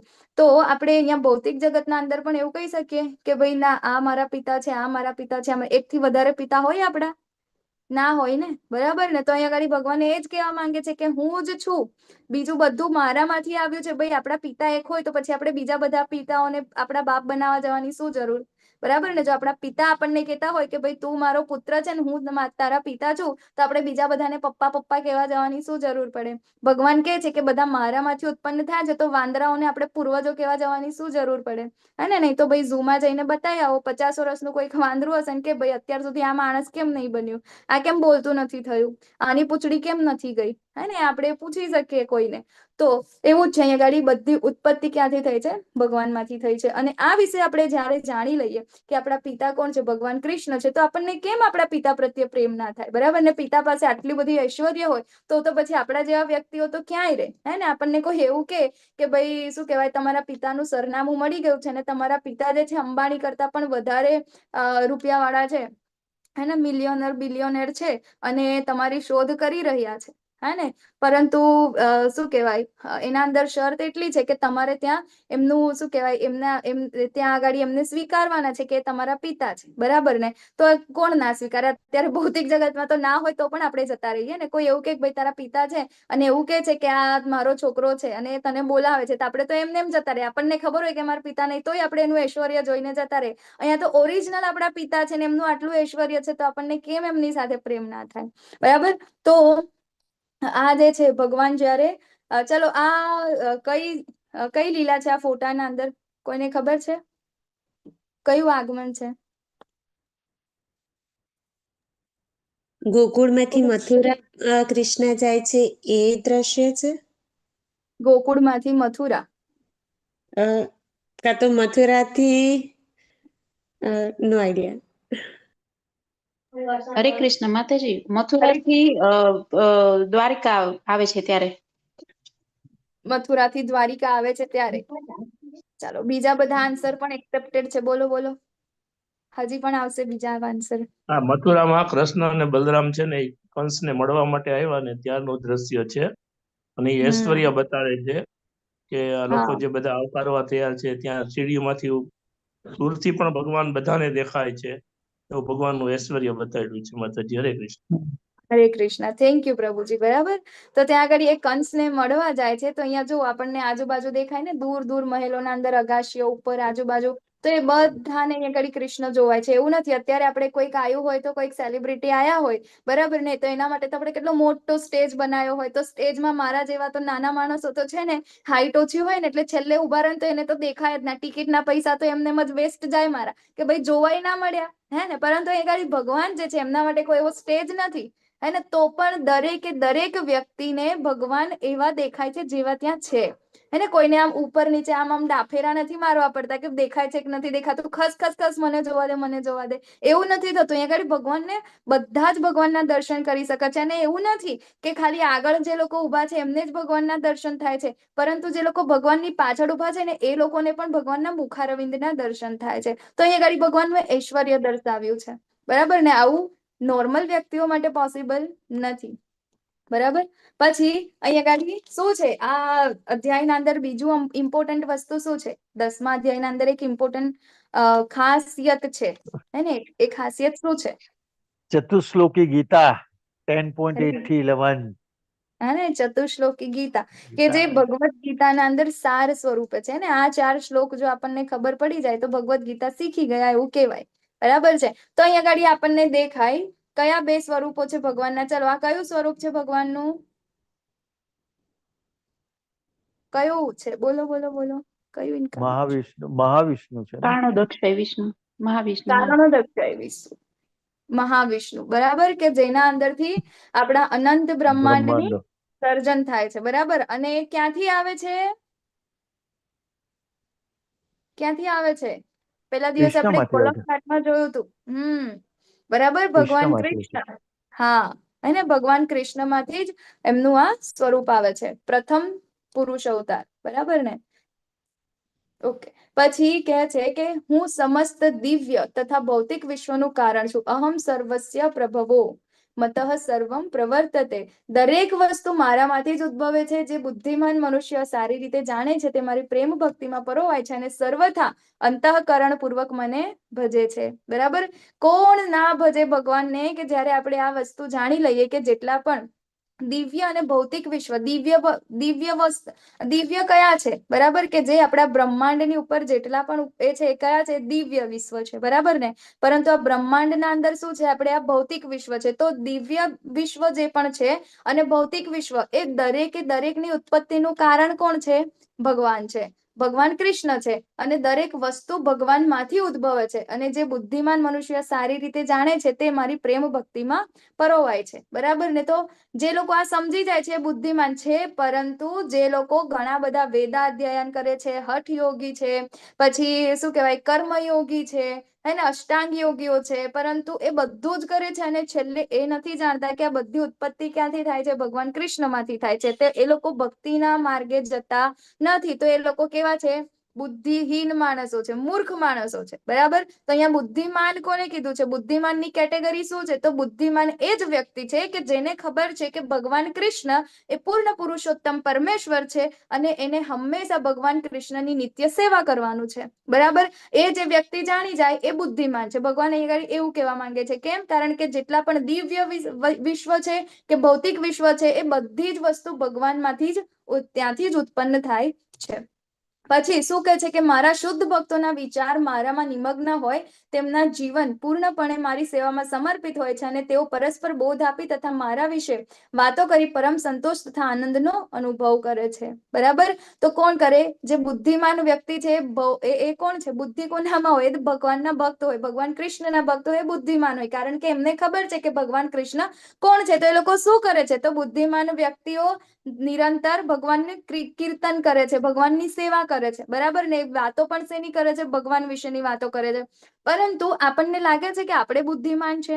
આપણે તો તિલક કરીને આપણે ક્યાંક બહાર જવું હોય ને ક્યારેક તો આપણને શરમ આવે છે, બરાબર ને? કોઈકના મેરેજમાં સારા એવા વ્યક્તિ હોય, આપણે આજુબાજુ જવું હોય તો આપણે શું કરીએ? એ દિવસે વોટર તિલક કરી દઈએ કે ના ના ના, સારું ના લાગે, બરાબર? ધોતી કુર્તામાં શરમ આવે આપણને, સાડી પહેરવામાં.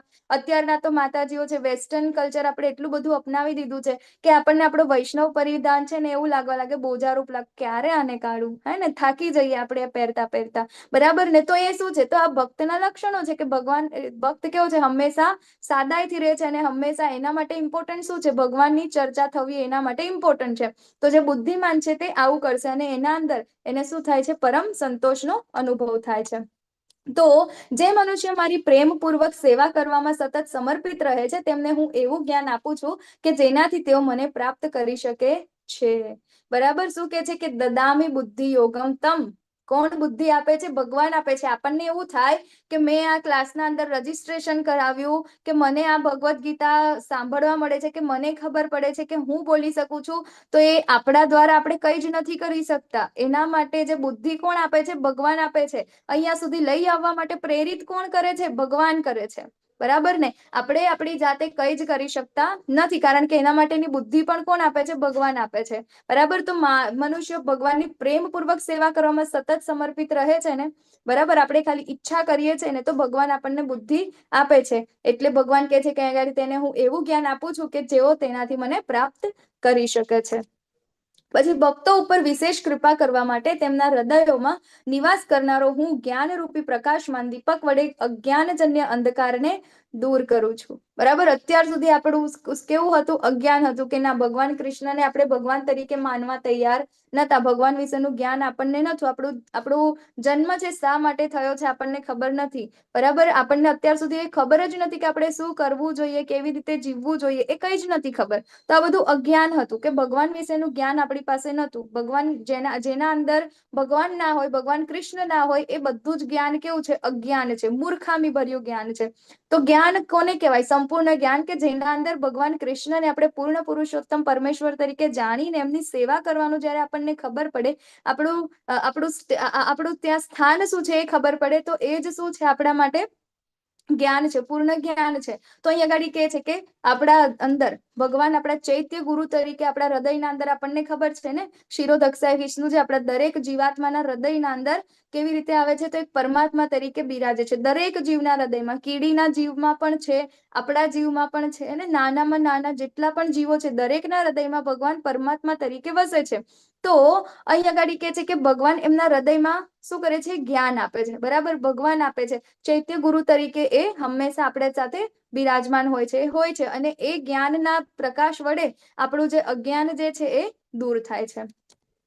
તો અર્જુન કહ્યું આપ પૂર્ણ પુરુષોત્તમ પરમેશ્વર. હવે અહીંયા ગાડી અર્જુનજી શું કહે છે?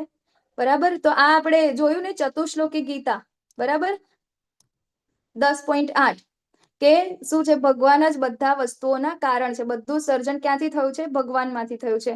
એના પછી 10.9 કે ભગવાનના ભક્તો શું કરે છે? બરાબર, ભગવાનનું હંમેશા સતત કીર્તન કરતા રહે છે અને એના અંદર ભગવાન શું કહેવાય એનો સંતોષ પામે છે. પછી 10.10 ના અંદર શું કરે છે કે એ બુદ્ધિ યોગ કોણ આપે છે? ભગવાન આપે છે. એ બધું કરવા માટેની બુદ્ધિ પણ કોણ આપે છે? ભગવાન આપે છે. અને જે કોને આપે છે? ભગવાન, કે જે ભગવાનની પ્રેમસભર સેવા કરે છે. અને શું કહેવાય 11મો એટલે કે ભક્તો ઉપર વિશેષ કૃપા કરવા માટે ભગવાન આપણા હૃદયોમાં નિવાસ સ્થાન કરે છે અને શું કરે છે? આપણા આ અજ્ઞાનને દૂર કરે છે એમના જ્ઞાનના દીપક વડે. બરાબર, તો આ ચતુશ્લોકી ગીતા છે. એના અંદર 10.8 ના અંદર શું કીધું છે કે હું જ સર્વ દરેક વસ્તુઓનો હું જ કારણ છું, સ્ત્રોત છું. બરાબર, બધું જ વસ્તુ ભગવાનમાંથી ઉત્પન્ન થાય છે. પછી 9મા અને 10મા ના અંદર શું કહે છે? એમના ભગવાન ભક્તો વિશે અને ભગવાન વિશે એમને વાત કરી છે. એમના ભક્તો શું કરે છે અને ભગવાન એમના માટે શું કરે છે. અને 11 ના અંદર શું કહે છે કે એનું જે અજ્ઞાન જે છે મારા જ્ઞાન વડે એને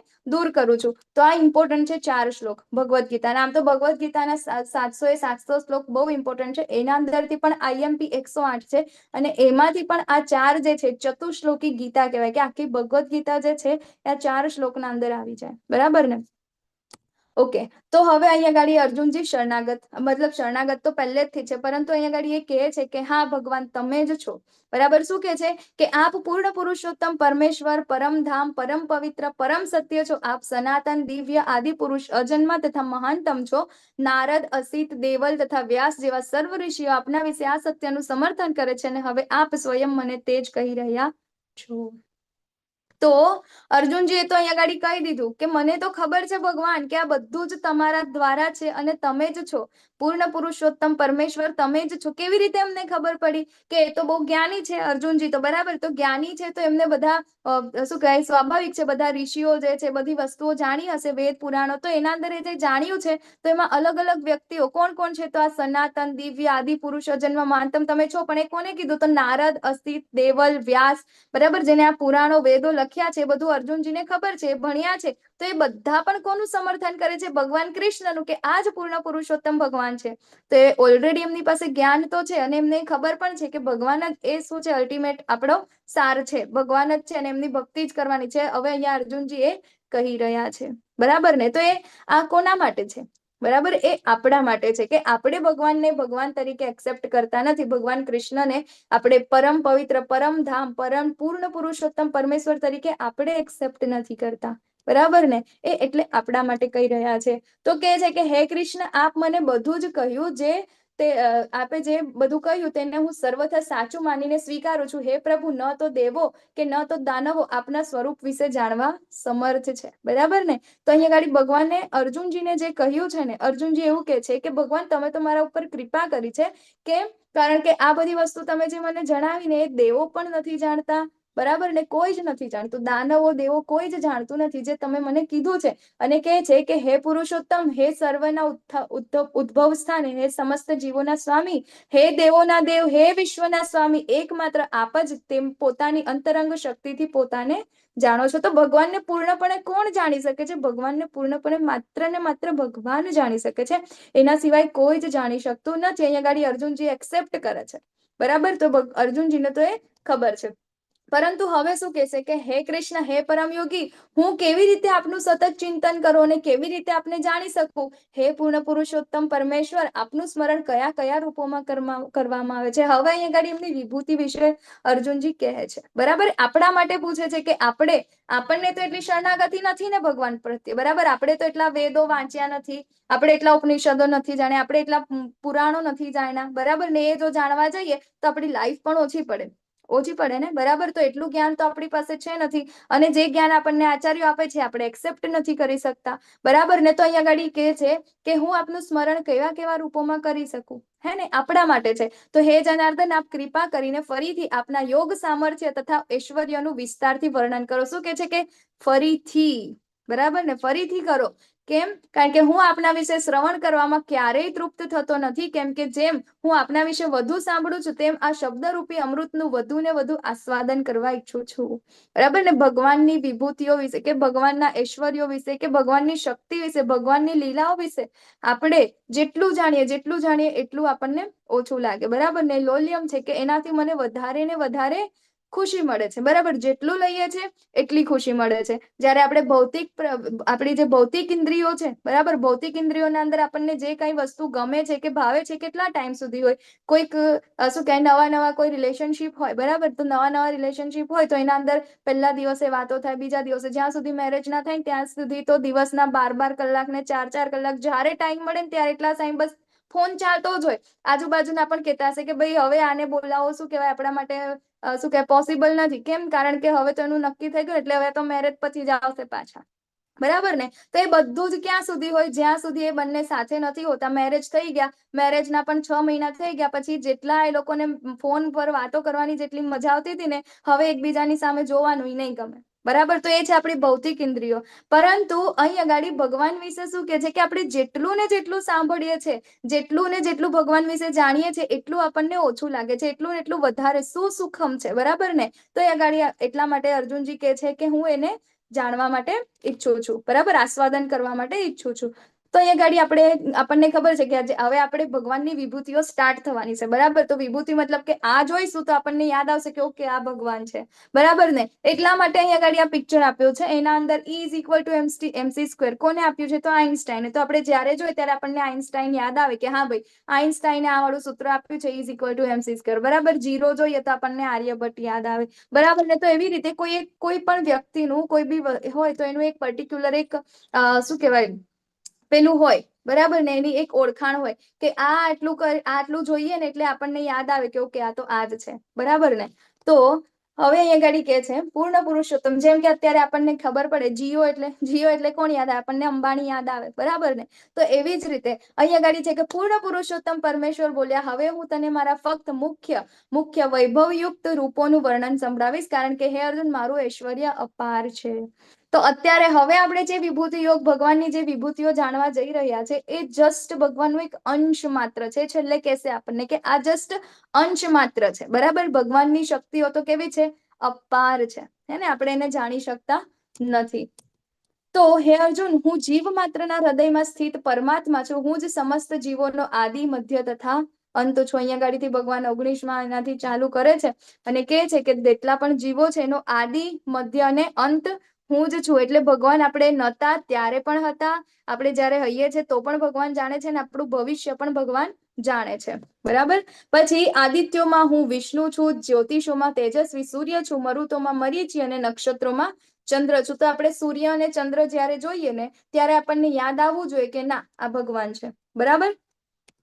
પછી વેદોમાં હું સામવેદ છું, દેવોમાં સ્વર્ગનો રાજા ઇન્દ્ર છું, ઇન્દ્રિયોમાં હું મન છું તથા સમસ્ત જીવોમાં રહેલી પ્રાણ શક્તિ એટલે કે ચેતના પણ હું જ છું. તો આપણે જેટલા પણ ચલાયમાન વ્યક્તિઓ છે કે જેટલા પણ જીવો જોઈએ છે, આપણે આગળ પણ જોયા ને કે જે શુદ્ધ યોગી પુરુષો છે દરેક જીવમાં ભગવાનના દર્શન કરે છે. તો આ પ્રકારનું જે શું કહેવાય ભક્તિ છે ને એ ડેવલપ થવી જોઈએ કે દરેક જીવના અંદર ભગવાનને જોવા જોઈએ. તો અહીંયા આગળ શું ભગવાન જાતે કે છે કે દરેક જીવની જે પ્રાણ શક્તિ જે ચેતના છે એ પણ હું જ છું, બરાબર. પછી ઇન્દ્રિયોના અંદર મન છું, જે આપણું મન આખો દિવસ વારંવાર ભાગ્યા કરે છે ને 1 કલાકના ભગવદ્ ગીતાના ક્લાસમાં પણ રહેતું નથી ક્યારેક એવું થાય વિડીયો ચાલુ કરી દઈએ ને પછી ક્યારેક થાય ના કંઈક કામ છે ચાલો ને બંધ કરી દઈએ. ક્યારેક આપણને 18 દિવસનો શું કે આપણે 18 પહેલા દિવસે આપણે પ્રણ તો લીધો હોય કે 18 દિવસ બેસીશું. પહેલા દિવસ બીજા દિવસ વચ્ચે સન્ડે આવી જાય, ઉત્તરાયણ આવી જાય, કોઈકના લગ્ન આવી જાય, કોઈકના શું કે ઘરે ફેમિલીમાં કોઈક ગેસ્ટ આવી જાય, પછી જે દિવસે સ્કીપ થયું બીજા દિવસે સ્કીપ, ત્રીજા દિવસે સ્કીપ, ચોથા દિવસે સ્કીપ, પછી છે ને જ્યારે પૂરા થઈ જાય ને પછી ના હવે આવતી વખતનો ક્લાસ તો મારે 18 દિવસ ભરવાનો છે ને આ બધું. એટલે આપણું મન જે છે એ આપણું શું છે દુશ્મન છે. તો આ બધું કામ આપણને આપણું મન કરાવે છે. તો ઇન્દ્રિયોમાં કે છે કે હું મન છું, તો આપણે આપણું મન જે ભાગી જાય છે ભગવાનના અંદર નથી લાગતું, તો આપણે કોને પ્રાર્થના કરવી જોઈએ? ભગવાનને કરવી જોઈએ કે હે પ્રભુ આપ તો તમે જ કીધું છે કે ઇન્દ્રિયોના અંદર હું મન છું, તો એ મારું મન પણ તમે જ છો, જે ભાગી જાય છે તો તમે પણ બંધાઈ જાઓ ને, બરાબર ને? કેવી રીતે? તો એ કેવી રીતે ભગવાન બંધાશે? પ્રેમથી બંધાશે. જેવી રીતે યશોદાજીએ દામોદર, બરાબર, દામોદર લીલા આપણને ખબર છે ને, બરાબર, ભગવાનને બાંધ્યા હતા. ભગવાનને બાંધવા એ શક્ય નથી, અશક્ય વાત છે એને, નોટ પોસિબલ એને. પરંતુ પ્રેમ જ્યારે, બરાબર, ભગવાન યશોદા માતાજીનો જ્યારે પ્રેમ જોયો છે, એમની જે શું કહેવાય એ જોયું છે કે એમને કેટલા એ કર્યા છે ને, ત્યારે ભગવાન બંધાઈ જાય છે જાણી જોઈને. તો ભગવાનને બાંધવા ખૂબ ડિફિકલ્ટ છે. તો એવી જ રીતે આપણું મન જે છે એને વશમાં કરવું આપણા માટે ડિફિકલ્ટ છે. કેમ? કારણ કે કીધું છે કે મન છે. કોણ છે? ભગવાન છે. તો ભગવાન આપણા બહુ જ ચંચળ છે, ભાગ કરશે. આપણે એમને પકડવાના છે અને અહીંયા ગાડી પકડવાની પ્રોસેસ આપણને ભગવાન જ કે છે પાછા, બરાબર, કે તું મને આવી રીતે પકડી શકીશ. તો આપણે એ રીતે આપણે આગળ વધવાનું છે. પછી હું સર્વ રુદ્રોમાં શિવજી છું, યક્ષો અને રાક્ષસોમાં ધનપતિ કુબેર છું, વસુઓમાં હું અગ્નિ છું અને બધા પર્વતોમાં મેરુ પણ હું જ છું, બરાબર.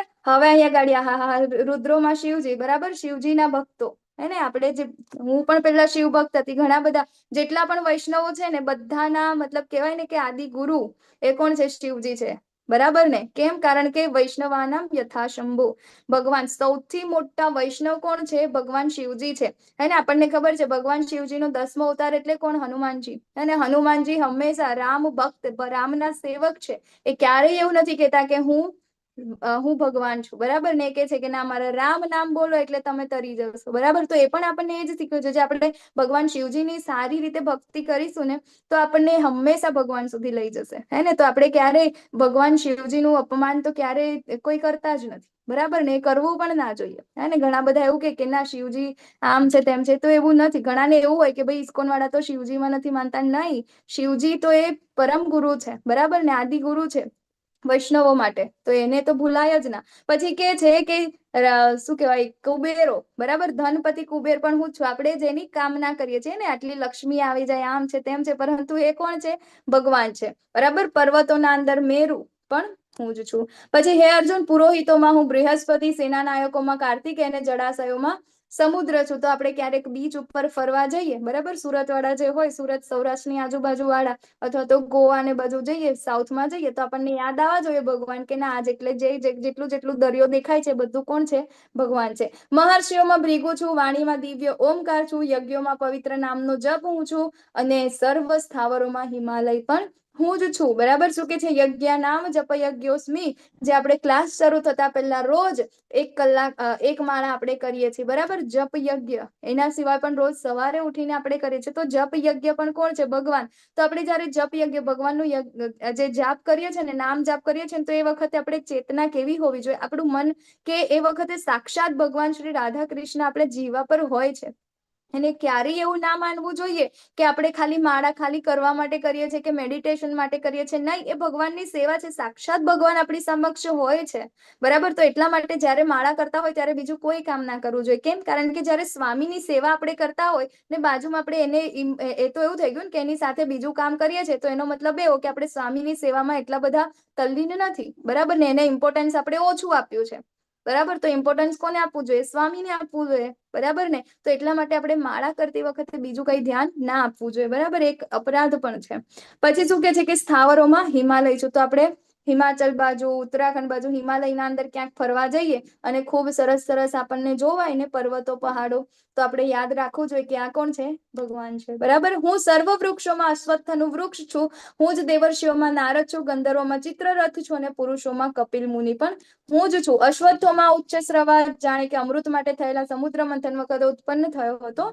ગજરાજોમાં ઐરાવત અને મનુષ્યમાં રાજા, બરાબર. સમુદ્ર મંથન થયું હતું, એના અંદરથી અમૃત નીકળ્યું હતું ને અલગ અલગ વસ્તુઓ નીકળી હતી, બરાબર. એના અંદર ઉચ્ચ સ્રવા હતો, આ ઘોડો ને એરાવત, પછી આ ગાય, બરાબર, સુરભી ગાય, લક્ષ્મી માતા, હે ને, એ બધા જ જેટલા પણ છે એ બધા જ ક્યાં એ શું છે, ભગવાનના જ સ્વરૂપો છે. અત્યારે ચાલી રહ્યો છે ને મહાકુંભ, બરાબર. તો એ પણ એ વખતે મહાકુંભ જે શું કહેવાય, જે સમુદ્ર હતો એ સોરી, આપણું જે પર્વત હતો, બરાબર ને, કયો પર્વત હતો? બોલો, સમુદ્ર મંથન વખતે વચ્ચે કયો પર્વત હતો? વિંધ્યાચલ પર્વત. મેરુ પર્વત. મેરુ પર્વત. મેરુ પર્વત, બરાબર. તો એની નીચે પણ કોણ હતા? ભગવાન કુર્મ સ્વરૂપે, હે ને, ત્યાં આગળ હતા. નહીં તો એ કેવું હતું? એ અચલ છે, હે ને, એ ફિક્સ નથી. તો એ આમ ડગે કોઈના માટે પોસિબલ નતું કે એને આપણે વચ્ચે રાખીને એનું મંથન કરી શકીએ. તો ત્યાં પણ ભગવાન હતા, ટોચ પર પણ ભગવાન હતા, હે ને. લક્ષ્મી જેમાં અંદરથી બધું પ્રગટ થાય છે એ પણ ભગવાન છે, હે ને. તો આપણે અત્યારે જે મહાકુંભમાં આપણે જઈએ છીએ ત્યાં પણ આપણે ભગવાનને અવશ્ય યાદ કરવા જોઈએ. ઇવન અત્યારે આવશે ગંગામાં, બરાબર, પવિત્ર ગંગામાં પણ એ પણ હું જ છું, બરાબર. કાયોમાં સુરભી હું છું, પ્રજોત્પત્તિના કારણોમાં પ્રેમનો દેવ કામદેવ હું છું, અને સર્પોમાં વાસુકી હું છું, ફેણવાળા નાગોમાં અનંત છું, જળચરોમાં વરુણ દેવ, દિવંગત પિતૃઓમાં અર્યમ અને નિયમોનું પ્રવર્તન કરનારા નિયામકોમાં હું મૃત્યુદેવ યમરાજ પણ હું જ છું, બરાબર. આપણે શ્રાદ્ધ કરીએ છીએ, પિતૃ તર્પણ આપણે કરીએ છીએ, એને પછી પિતૃ દોષ આપણને લાગે છે, તો એ બધું આપણે જો ભગવાનની ભક્તિ કરીએ ને તો એ બધું જતું રહે. કેમ પિતૃ દોષ કેમ લાગે? કે ભાઈ એ પિતૃઓના દેવતા કોણ છે? અરિયમમાં. તો એ અરિયમમાં ખુશ ના હોય એટલે આપણા પિતૃઓ ખુશ ના હોય, પિતૃઓ ખુશ ના હોય એટલે આપણા પિતૃઓનો દોષ લાગે. તો આપણે એમને ખુશ કરવા માટે શું કરવું પડે? ભગવાનની ભક્તિ કરવી પડે. કેમ? કારણ કે અરિયમમાં શું છે? ભગવાનના રિપ્રેઝેન્ટેટિવ છે. અહીંયા આગળ ભગવાન કે છે, હું નથી કહેતી, બરાબર. શું કે છે? દિવંગત પિતૃઓમાં અરિયમમાં પણ હું જ છું.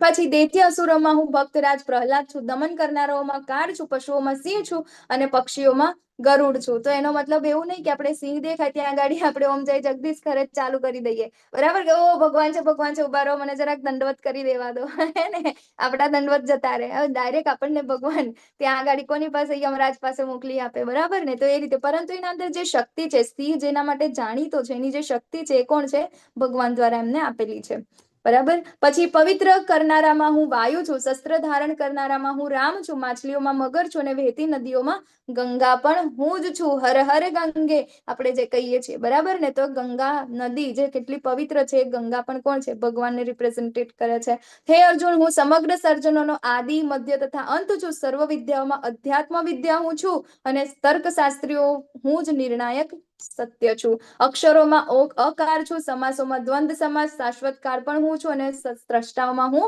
બ્રહ્મા છું. જે સૃષ્ટિનું સર્જન કર્યું છે એના અંદર એ બ્રહ્મા પણ કોણ છે? ભગવાન છે. વગર આપણે કોઈ જ અક્ષર, કોઈ શબ્દ બની શકે નહીં, કોઈ ભાષા બની શકે નહીં.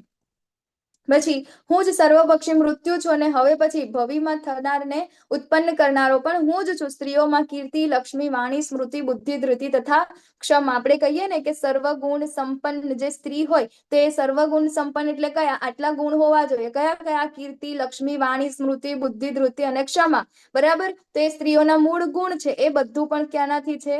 એ ભગવાન છે. પછી સામદેવના મંત્રોમાં હું બૃહદ સામ છું, સર્વ છંદોમાં હું ગાયત્રી છું, મહિનાઓમાં માર્ગશીર્ષ અને ઋતુઓમાં વસંત ઋતુ છે. જે બધાને ખૂબ પ્રિય જે ઋતુ હોય, કોઈ હોય? વસંત ઋતુ, બરાબર. બધાને, જીવ સૃષ્ટિ જેટલા પણ લોકો છે બધાને વસંત ઋતુ ગમતી હોય. કોણ છે? ભગવાન છે. હું છળ કપટ કરનારાઓમાં દૂત છું, બરાબર ને. કે ચોરી કરનારાઓમાં, છળ કપટ કરવામાં ભગવાન શું છે? એ બધાનો બાપ છે, બરાબર. ભગવાન ત્યાં આગળ કોઈ છળ કપટ કરી શકે નહીં. કોઈકને એવું થાય, હે ને. કંસ હતો ને, સોરી, કંસ ક્યાં? આપણે એના મામાનું શું નામ? દુર્યોધનના મામાનું શું નામ? શકુની મામા. શકુની, બરાબર ને. શકુની પોતાની જાતને બહુ પેલો છળ કપટ કરી શકો એવું માનતો હતો, બરાબર ને. પરંતુ ભગવાન સામે એનું ચાલ્યું નહીં. એ જાતે એવું કે હું દુનિયામાં બધાને ચકામે ચડાઈ શકું, પરંતુ કૃષ્ણની સામે મને ડર લાગે, બરાબર. કેમ? કારણ કે એનો બાપ છે, બરાબર ને. તો આપણાને ક્યારેક એવું થાય કે આપણે ભક્તિ કરવી છે, ભગવાન આપણને કીધું તો છે કે આપણે ભગવદ્ ગીતાના ક્લાસમાં રોજ જવાનું છે, અને આપણે પહેલા દિવસે પેલો પ્રણ પણ લઈ લીધો છે, પણ ચાલ ને હવે આજે ચાલશે ને, વિડીયો ઓફ કરીને પણ આપણે બીજું કઈ કામ કરીએ, એક બાજુ મૂકી દઈએ, નહીં સાંભળે ચાલશે. તો અહીંયા આગળ ભગવાન જો છે. કેમ? કારણ કે તમે જે વિચારો છો ને એના કરતા પણ બાપ છે અહીંયા, બરાબર ને? તો એ આપણે ઇમ્પોર્ટન્ટ છે, એ સમજવું જોઈએ. તો આપણે ક્યારેય પણ એવું કંઈક છળ કપટ પણ કરીએ ને તો એના માટે હંમેશા વિચારવું જોઈએ કે આપણે અત્યારે આ કરીએ છીએ ને એના કરતા પણ વધારે ભગવાન કંઈક કરી નાખશે. બરાબર? જોયું તું ને આપણે જયારે પ્રહલાદ મહારાજને બચાવવા આવે છે ને, બરાબર ને? તો એ કેવી રીતે આવે છે? હતું કોઈ પણ બ્રહ્માજીએ જેટલી સૃષ્ટિનું સર્જન કર્યું હતું એ સર્જનના અંદર એક પણ હતું નરસિંહ નામનો કોઈ જીવ હતો નહીં હતો. બરાબર ને? પેલા શું કર્યું હતું કે ના ભાઈ આવો વરદાન આપી દો, હું તો હોશિયાર છું ને, બહુ બુદ્ધિમાન છું. એની બુદ્ધિ વાપરી. ભગવાન કે હું પણ તારો બાપ છું.